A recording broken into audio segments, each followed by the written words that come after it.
Hi hi ಎಲ್ಲಾ big boss ಲವರ್ಸಿಗೆ ನನ್ನ ಕಡೆಯಿಂದ big hi. Big boss Kannada season 13 ನ ಅಗ್ನಿ ಪರೀಕ್ಷೆ ಶೋನ ಪ್ರೋಮೋ ಬಂದೇ ಬಿಡ್ತು. ಪ್ರೋಮೋನು ನೋಡಿದ್ರಿ ನೀವೆಲ್ಲರೂ, ಸರಿನಾ? ಪ್ರೋಮೋ ಸೂಪರ್ ಆಗಿದೆ, ನಾನು ಅದ್ರ ಬಗ್ಗೆ ಎರಡನೇ ಮಾತೇಳಲ್ಲ, ಸರಿಯಾ? ಇಲ್ಲಿ ತುಂಬಾ ಜನ ನಾನು ಏನು ಪ್ರೋಮೋದು ರಿವ್ಯೂ ಮಾಡಿದ್ದೆ ಅದೇ ರೀತಿ ಆಯ್ತಾ. ಆ ಪ್ರೋಮೋ ಕಲರ್ಸ್ ಕನ್ನಡ ವಾಹಿನಿಯವರು ಏನು ಅಗ್ನಿ ಪರೀಕ್ಷೆ ಶೋನ ಪ್ರೋಮೋ ಹಾಕಿದ್ದಾರೆ ಅದ್ರ ಕೆಳಗಡೆ ಎಲ್ಲರೂ ಕೂಡ ಆಯ್ತಾ ಗಿಲ್ಲಿ ಗಿಲ್ಲಿ ಗಿಲ್ಲಿ ಗಿಲ್ಲಿ ಗಿಲ್ಲಿ ಅಂತೇಳಿ ತುಂಬಾ ಜನ ಹಾಕಿದ್ದಾರೆ. ನಿಮ್ಮೆಲ್ಲರಿಗೂ ಒಂದು ಆಯ್ತಾ ಒಂದು ವಿಷಯ ಹೇಳಕ್ಕೋಸ್ಕರ ಈ ವಿಡಿಯೋ ಮಾಡ್ತಾ ಇರೋದು. ಯಾಕೆಂತಂದ್ರೆ ನಿಮ್ಗೊಂದು ಕ್ಲಿಯಾರಿಟಿ ಕೊಡಕ್ಕೋಸ್ಕರವಾಗಿ. ನನಗೇನ್ ಗೊತ್ತಾ, ಒಂದು ಕ್ಲಿಯಾರಿಟಿ ಕೊಟ್ಕೊಡ್ಬೇಕು. ಒಂದು ಕ್ಲಿಯಾರಿಟಿ ಕೊಟ್ಟಾಗ ಏನಾಗುತ್ತೆ ಗೊತ್ತಾ, ನಮ್ಗೆ ಅಟ್ಲೀಸ್ಟ್ ನಮ್ಗೆ ಒಂದು ವಿಷಯ ಹೇಳಕ್ಕಾದ್ರೂ ಇದಾಗುತ್ತೆ. ನೀವು ಸುಮ್ಮನೆ ಗಿಲ್ಲಿ ಗಿಲ್ಲಿ ಗಿಲ್ಲಿ ಹಾಕೋದ್ರಿಂದ ಏನು ಪ್ರಯೋಜನ ಇಲ್ಲ. ಯಾಕೆ ಗಿಲ್ಲಿ ಅಗ್ನಿ ಪರೀಕ್ಷೆ ಶೋಗೆ ಜಡ್ಜ್ ಆಗಿ ಬಂದಿಲ್ಲ ಅನ್ನೋದಕ್ಕೆ ಒಂದು ಬಿಗ್ ಅಪ್ಡೇಟ್ ಇದೆ. ಈ ವಿಡಿಯೋನ ಕೊನೆ ತನಕ ನೋಡಿ. ಓಕೆ, ಅಗ್ನಿ ಪರೀಕ್ಷೆ ಶೋ ಅಲ್ಲಿ ಜಡ್ಜ್ ಆಗಿ ಬಂದಿರುವಂತವ್ರು ನಮ್ಮ ಚಂದನ್ ಶೆಟ್ಟಿ, ರ್ಯಾಪರ್ ಚಂದನ್ ಶೆಟ್ಟಿ, ನಿಮ್ಮೆಲ್ಲರಿಗೂ ಗೊತ್ತು. ಅದೇ ರೀತಿ ನಮ್ಮ ಸಿಂಹಿಣಿ ಅಂತಾನೆ ಕರೆಸಿಕೊಂಡಂತಹ ಬಿಗ್ ಬಾಸ್ ಕನ್ನಡ ಸೀಸನ್ 10 ನ ಒಂದು ಎಂತ ಹೇಳಿ ವಿನ್ನೇ ಆಗ್ಬೇಕಿತ್ತು ಅಂತ ಅನ್ಕೊಂಡಿದ್ದು ನಾವು. ಅಂತಹ ಒಂದು ಹೆಣ್ಮಗಳು, ತುಂಬಾ ಸ್ಟ್ರಾಂಗ್ ಕಂಟೆಸ್ಟೆಂಟ್ ನಮ್ಮ ಸಂಗೀತ ಶೃಂಗೇರಿ, ಅದೇ ರೀತಿ ನಮ್ಮ ಶ್ರುತಿ ಮೇಡಮ್ ಅವರು.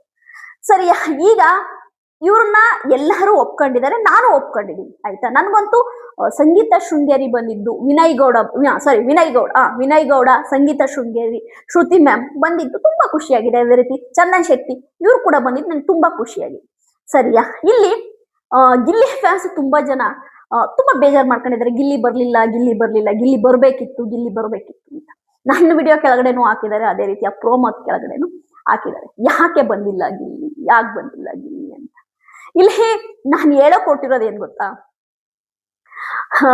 ನಿಮಗೆ ಒಂದು ಕ್ಲಿಯಾರಿಟಿ ಕೊಟ್ಬಿಡ್ತೀನಿ, ಸರಿಯಾ? ಈ ವಿಡಿಯೋನ ನಿಮ್ಗೆ ನೋಡಿ ನಿಮ್ಗೂ ಖುಷಿ ಆಗುತ್ತೆ. ಗಿಲ್ಲಿ ಅವ್ರನ್ನ ಫಸ್ಟ್ ಅಪ್ರೋಚ್ ಮಾಡಿದೆ ಬಿಗ್ ಬಾಸ್ ಟೀಮ್ ಆಯ್ತಾ. ಬಿಗ್ ಬಾಸ್ ಟೀಮು ಗಿಲ್ಲಿ ಅವ್ರನ್ನ ಅಪ್ರೋಚ್ ಮಾಡಿದೆ.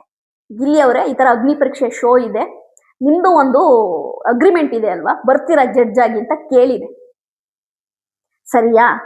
ಆದ್ರೆ ಗಿಲ್ಲಿ ನಟ ತುಂಬಾ ಅಳದು ತೂಗಿ ತುಂಬಾ ಯೋಚನೆ ಮಾಡಿ ಅವರು ನಾನು ಅಗ್ನಿ ಪರೀಕ್ಷೆ ಶೋಗೆ ಜಡ್ಜ್ ಆಗಿ ಬರಲ್ಲ ಅನ್ನೋದನ್ನ ಅವರು ಸ್ಪಷ್ಟಪಡಿಸಿದ್ದಾರೆ. ಕಾರಣನೂ ಕೂಡ ಅವರು ಹೇಳಿದಾರಂತೆ. ಅಂದ್ರೆ ನಾನು ಈಗ ತಾನೇ ಬಿಗ್ ಬಾಸ್ 12 ನ ವಿನ್ ಆಗಿದ್ದೀನಿ, ಜನ ನಾನು ತುಂಬಾ ಪ್ರೀತಿ ಮಾಡ್ತಾ ಇದ್ದಾರೆ.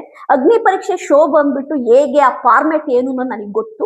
ನಾನೀಗ ಬಂದೆ ಅಂತ ಇಟ್ಕೊಳ್ಳಿ, ನಾನು ಈಗ ತಾನೇ ಸಿನಿಮಾ ಮಾಡ್ತಾ ಇದ್ದೀನಿ, ಈಗ ತಾನೇ ಬಿಗ್ ಬಾಸ್ ನ ವಿನ್ ಆಗಿ ಬಂದು ನಾನು ಸಿನಿಮಾ ಮಾಡ್ತಾ ಇದ್ದೀನಿ, ಒಳ್ಳೆ ಫೇಮ್ ಇದೆ. ಈಗ ನಾನು ಬಂದೆ ಅಗ್ನಿ ಪರೀಕ್ಷೆ ಶೋಗೆ ಅಂತಂದ್ರೆ ನಾನು ಮಾತನಾಡೋ ಪ್ರತಿಯೊಂದು ಮಾತುಗಳನ್ನು ಕೂಡ ಪ್ರೇಕ್ಷಕರು ನೋಡ್ತಾರೆ. ನಾನು ಏನಾದ್ರೂ ಒಂದು ರಾಂಗ್ ಡಿಸಿಷನ್ ತಗೊಂಡೆ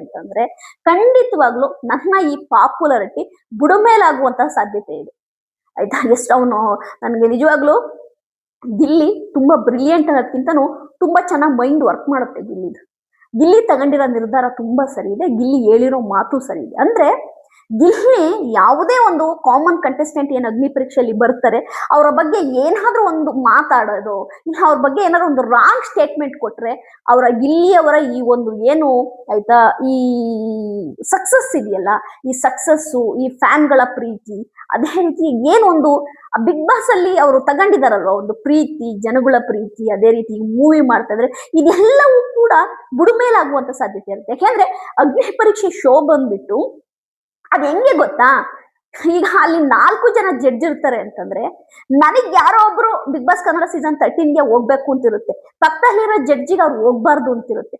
ಆಗ ಪಕ್ಕದಲ್ಲಿರೋ ಜಡ್ಜು ಇಲ್ಲ ನನ್ಗೆ ಇವ್ರು ಇಷ್ಟ ಇಲ್ಲ ಅಂತಂದ್ರೆ, ಇವ್ರು ಹೋಗೋದ್ ಇಷ್ಟ ಇಲ್ಲ ಅಂದ್ರೆ ಹೊರಗಡೆ ಕುತ್ಕೊಂಡು ನೋಡೋ ಪ್ರೇಕ್ಷಕ ಏನ್ ಮಾಡ್ತಾನೆ ಗೊತ್ತಾ, ಇವ್ರು ಕೊಟ್ಟಿದ್ ರಾಂಗ್ ಡಿಸಿಷನ್, ತಪ್ಪು, ಇವ್ರಿಗೆ ಡಿಸಿಷನ್ನೇ ಕೊಡಕ್ ಬರಲ್ಲ, ಇವ್ರು ಜಡ್ಜ್ ಸ್ಥಾನಕ್ಕೆ ಅರ್ಹರಲ್ಲ, ಇವ್ರು ಹಾಗೆ ಈಗ ನಿಮಗೆ ಗೊತ್ತಲ್ವಾ ಸೋಷಿಯಲ್ ಮೀಡಿಯಾದಲ್ಲಿ ಹೆಂಗೆ ಅನ್ನೋದು.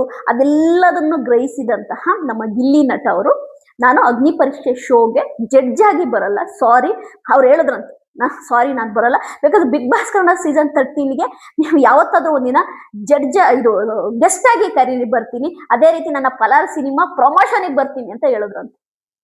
ಅಂದ್ರೆ ನಾನು ಬಿಗ್ ಬಾಸ್ ಕನ್ನಡ ಸೀಸನ್ 13ಗೆ ಯಾವತ್ತಾದ್ರೂ ಒಂದಿನ ಗೆಸ್ಟ್ ಆಗಿ ಬರ್ತೀನಿ, ಇಲ್ಲ ನನ್ನ ಪಳಾರ್ ಸಿನಿಮಾದ ಪ್ರಮೋಷನ್ಗೆ ಬರ್ತೀನಿ. ಈಗ ಅಗ್ನಿ ಪರೀಕ್ಷೆಗೆ ಮಾತ್ರ ನನ್ನನ್ನ ಜಡ್ಜ್ ಆಗಿ ಕರಿಬೇಡಿ, ನಾನು ಬರಲ್ಲ. ನಾನು ಯಾಕೆಂತಂದ್ರೆ ನನಗಂತ ಜಡ್ಜ್ಮೆಂಟ್ ಮಾಡಕ್ಕೂ ಆಗಲ್ಲ ನನಗೆ. ಯಾಕೆಂತಂದ್ರೆ ನನ್ಗೆ ಎಲ್ಲರೂ ಬರ್ಬೇಕು ಅಂತಿದೆ. ಅಂದ್ರೆ ಕಾಮನ್ ಮ್ಯಾನ್ ಆಗಿ ಯಾರು ಆಡಿಷನ್ಗೆ ಬರ್ತಾರೆ ಅಗ್ನಿ ಪರೀಕ್ಷೆ ಶೋಲಿ, ಅವ್ರಿಗೆ ನೋಡಿದ್ರೆ ನಾನು ಎಲ್ಲರೂ ಬಿಗ್ ಬಾಸ್ ಮನೆಗೆ ಬರ್ಲಿ ಅನ್ಸುತ್ತೆ. ನನಗೆ ಇವ್ರು ಬರ್ಲಿ ಅವ್ರು ಬರೋದ್ ಬೇಡ ಇವ್ರು ಬರೋದ್ ಬೇಡ ಅನ್ನೋ ರೀತಿ ಜಡ್ಜ್ ಮಾಡೋ ಅಷ್ಟು ನನಗೆ ಆಗಲ್ಲ. ನನಗೆ ಆತರ ಆಗೋದು ಇಲ್ಲ ನನಗೆ. ದಯವಿಟ್ಟು ಅಗ್ನಿ ಪರೀಕ್ಷೆ ಶೋಗೆ ನನ್ನನ್ನ ಜಡ್ಜ್ ಆಗಿ ಕರಿಬೇಡಿ, ನಾನು ಬರಲ್ಲ.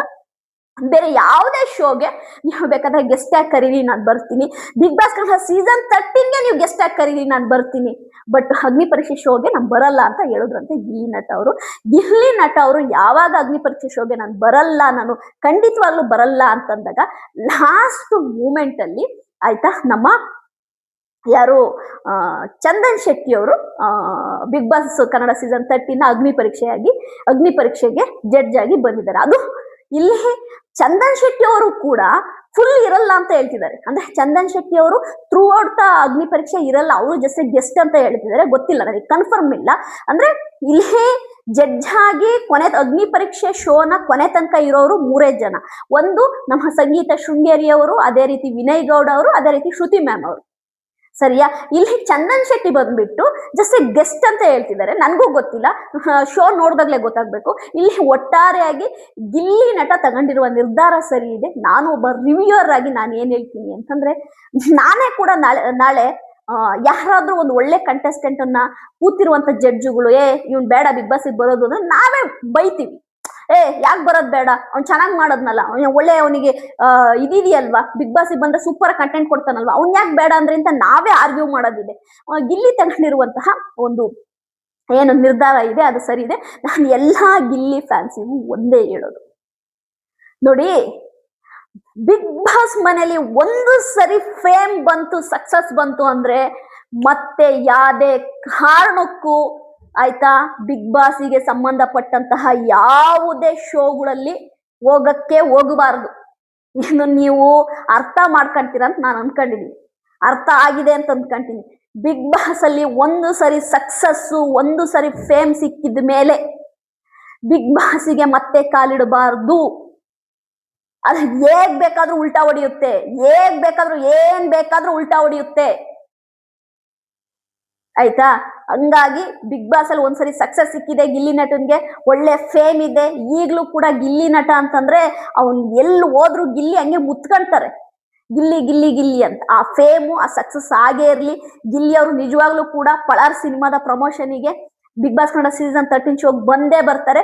ಆವಾಗ ನೀವೆಲ್ಲರೂ ಎಂಜಾಯ್ ಮಾಡಿರುತ್ತೆ.